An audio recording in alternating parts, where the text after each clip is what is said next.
अस्सलामुअलैकुम नाज़रीन, धरती टीवी में भली कार मां आहियां मंजर अजीज। सब खां पहिरियां शामिल कंदासीं हिन वक्त जूं हेडलाइंस।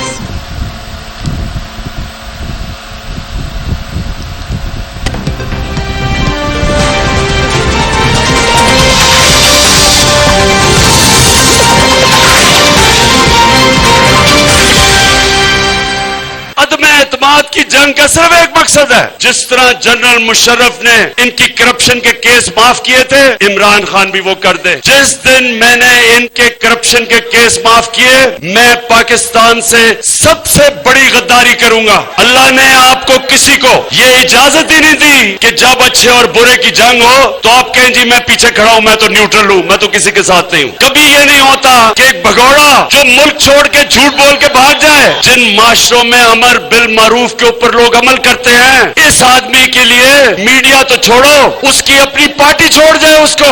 चूहा नंबर 1 शहबाज शरीफ, उसने अपनी अचकन सलवा ली थी, प्राइम मिनिस्टर के ख्वाब देख रहा था। शहबाज शरीफ, तुम्हारा नाम तो मैं चेरी ब्लॉसम रख देता हूं, वो जो पॉलिश नहीं होती। इनकी जनाजे के ऊपर एक नया पाकिस्तान खड़ा हो रहा है।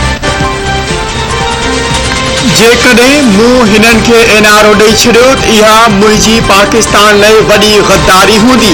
हीअ चाहिनि था त जीअं परवेज़ मुशर्रफ एनआरओ ॾिनो तीअं आउं बि हिननि खे एनआरओ ॾियां, पर कंहिं बि सूरत में एनआरओ न ॾींदुसि। वज़ीर आज़म इमरान ख़ान जो मानसरा में जल्द के खिताब। सदस्य चवणु आहे त माण्हुनि जूं वफ़ादारियूं ख़रीद करण लाइ 25 खां 35 करोड़ रुपयनि जी आश कई थी वञे। माज़ी जे हुकुमराननि मुल्क खे ॿिन जो ग़ुलाम बणाए छॾियो। माज़ी में अहिड़ा लीडर आया जन मुल्क जो पैसो चोरी करे परॾे उमाणियो।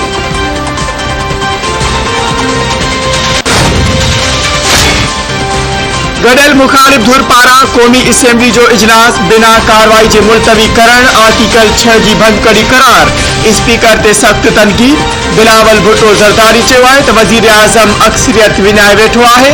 संदसि हुकूमत वञी चुकी आहे, उन करे हू भॼण लाइ हर तरीक़ो इस्तेमाल करे पियो।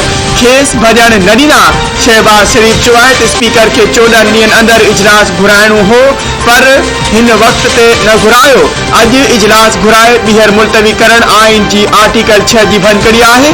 JUI अॻवान मौलाना असद महमूद चयो आहे त तारीख़ कॾहिं बि स्पीकर असद कैसर खे माफ़ न कंदी। BNP अॻवान अख्तर मेंगल चयो त बेएतमादी रिथ इख़लाक़ी तौर कामयाब थी वई आहे। हुकूमत लगातार गैर कानूनी कदम खणी रही आहे।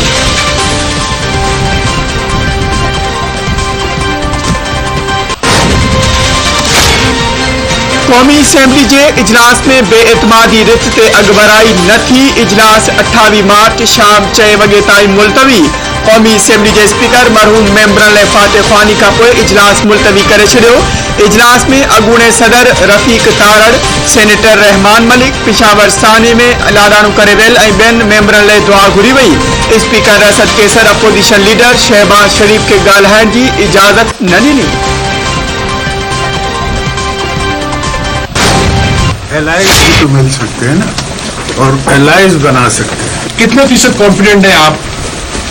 इंशाल्लाह मेरे मौला ने चाहा तो 100%। सर, कुछ गैर जमहूरी कुव्वतें इससे फायदा उठा सकती हैं, तो उसके लिए क्या हिकमत अमली है? उसके लिए हिकमत अमली एक ही है कि अगर इतना शौक है किसी को तो आज संभाल ले। मैं कहता हूँ कि इंशाल्लाह। अॻूणे सदर आसिफ अली ज़रदारी स्पीकर जे रवैये खे गैर जमहूरी करार ॾेई छॾियो।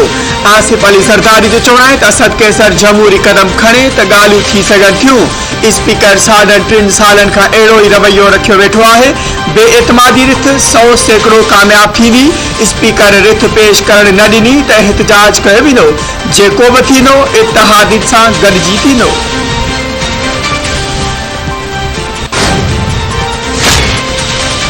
बेएतमादी जी रिथ ते कानून मूजिब कार्रवाई कंदुसि। क़ौमी असेंबली जे स्पीकर असद कैसर चयो आहे त क़ौमी असेंबली जी रिवायत जो हिसो आहे त जेकॾहिं पार्लियामेंट जो को मेंबर नाडाणू करे वेंदो आहे त उन ॾींहं जो इजलास हिकु ॾींहं लाइ मुलतवी कयो वेंदो आहे। रिवायतुनि खे बरक़रार रखंदे इजलास मुलतवी कयो वञे थो।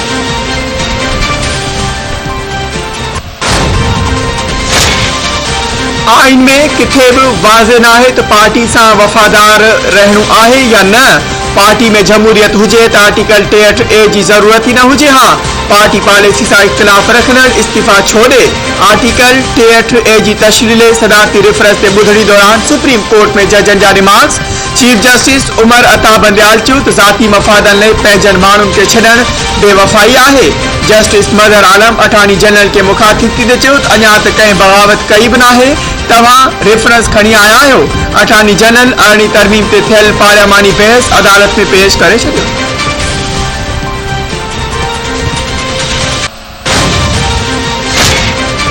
मरियम नवाज वजीर आज़म इमरान खान के नहुसत करार ॾेई छॾियो। संदसि चवणु आहे त इमरान खान खे हाणे सिधो घर वञणो पवंदो। माण्हू चवनि था त नहुसत खां जिंद आजी करायो।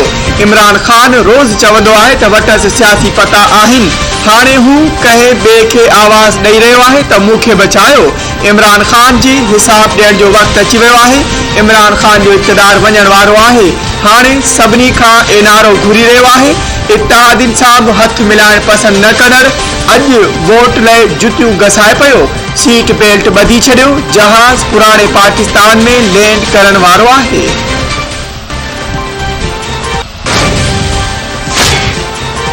हुकुमरान धुर इत्तेहादियुनि खे परचाइण जूं कोशिशूं तेज़ करे छॾियूं। हुकूमती वफ़द जी MQM अॻवाननि सां मुलाक़ात, बेएतमादी रिथ में साथ ॾियण जी दरख़्वास्त, शिकायतनि जे अज़ाले जी ख़ातिरी। शाह महमूद कुरैशी जो चवणु आहे त MQM वाज़े कयो आहे त पीपुल्स पार्टी सां को मुआहिदो नाहे थियो। हुकूमती वफ़द सुभाणे मुस्लिम लीग काफ जी क़यादत सां बि मुलाक़ात करे चौधरी भाइरनि खे वज़ीर आज़म जो पैगाम पहुचाईंदो। वफाकी राजधानी में सियासी जलसनि जो शेड्यूल। इस्लामाबाद पुलिस जी मदद लाइ पंजाब ऐं KP मां रेंजर्स ऐं FC जी इज़ाफ़ी नफ़री घुराइण जो फ़ैसिलो। घरू वज़ीर शेख रशीद जी सदारत हेठि इजलास। सियासी जलसनि जी सिक्योरिटी लाइ घरू वज़ारत में कंट्रोल रूम क़ाइमु करण जो बि फ़ैसिलो। श्रीनगर हाईवे ते अपोज़िशन जे जलसे ख़िलाफ़ अदालत वञण ते ग़ौर वीचार।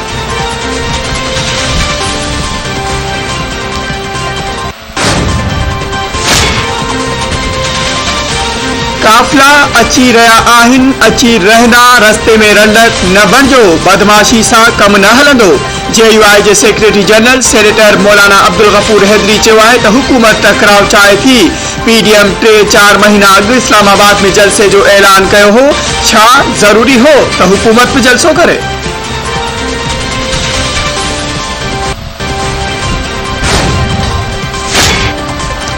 अञा त सरप्राइज़ बाक़ी आहे। ॾिसो त अॻिते छा थिए थो। वज़ीर आज़म चई चुको आहे त आख़िरी पतो असांखे ॾिनासीं। सुध समाज वफ़ाकी वज़ीर फवाद चौधरी चयो आहे त जेकी इमरान खान खे केराइण चाहिनि पिया उन्हनि खे सूमर ॾिहाड़े पतो पइजी वेंदो। हुकूमत केराइण एॾो साणो कमु न आहे। हिकु सरप्राइज़ अॼु मिलियो ऐं ॿियो वरी 27 मार्च ते मिलंदो। MQM ऐं काफ लीग अपोज़िशन जो साथ न ॾींदा। 48 कलाकनि दौरान इत्तेहादियुनि पारां अहम ऐलान करण जो इम्कान आहे।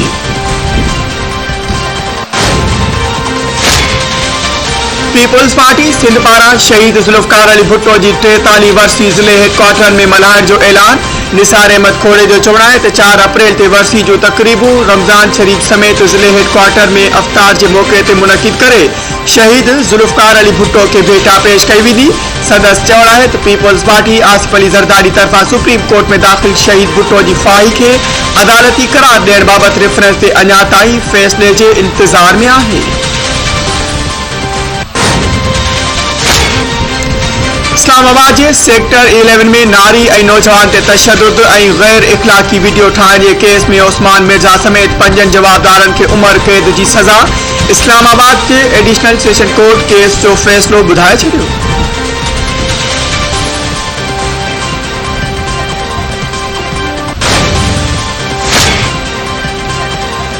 बोज़दार वडा में दुकान ते शइ वठण वियल मासूम ॿारी सां ज़्यादती जी कोशिश। नींगरी जी रड़ियुनि ते शहरीन पहुची जवाबदार खे सोगो करे वरितो। मारकुट बैदि पुलिस हवाले।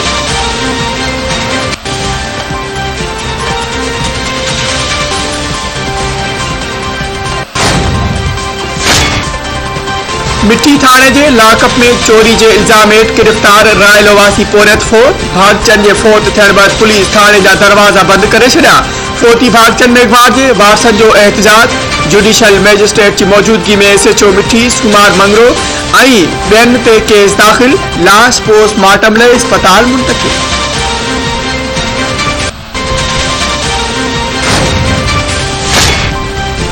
मीरपुर बुर्रो भरिसां कारे इल्ज़ाम हेठि बिटो क़त्ल ॻोठ इलाही बख़्श बुर्रो में जवाबदारनि गोलियूं हणी माई ॾिनल बुर्रो ऐं अफ़ज़ल बुर्रो खे क़त्ल करे छॾियो। वाक़े बैदि मक़तूलनि जा मड़ अस्पताल मुंतक़िल।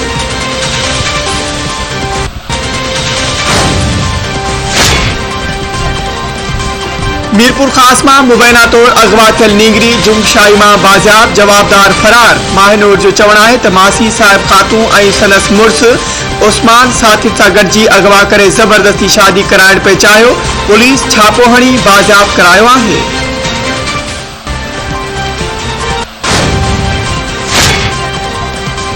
मीरपुर माथेलो मां 1.5 साल अॻु मुबैना अगवा थियल नींगरी ज़ुलेखा छॾण बाज़ियाब न थी सघी। नींगरी जे वारसनि ऐं अगवा हेठि इल्ज़ाम हेठि आयल धुर जे माण्हुनि में झेड़ो। 7 ॼणा ज़ख़्मी अस्पताल मुंतक़िल।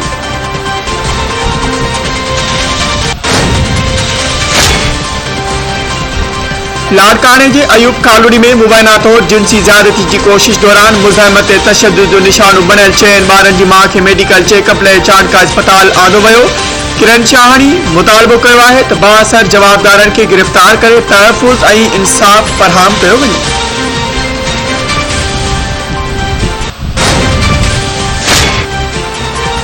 ऑस्ट्रेलिया पाकिस्तान खे 3 टेस्ट में शिकस्त ॾेई छॾी। कैंगरूज़ 3 टेस्ट मैचनि जे सीरीज़ 1-0 तां खटे वरिती। ऑस्ट्रेलिया पाकिस्तान खे खटण लाइ 301 वॼा रन्सनि जो टारगेट ॾिनो। क़ौमी टीम 235 रन्सनि ते ढेर थी वई।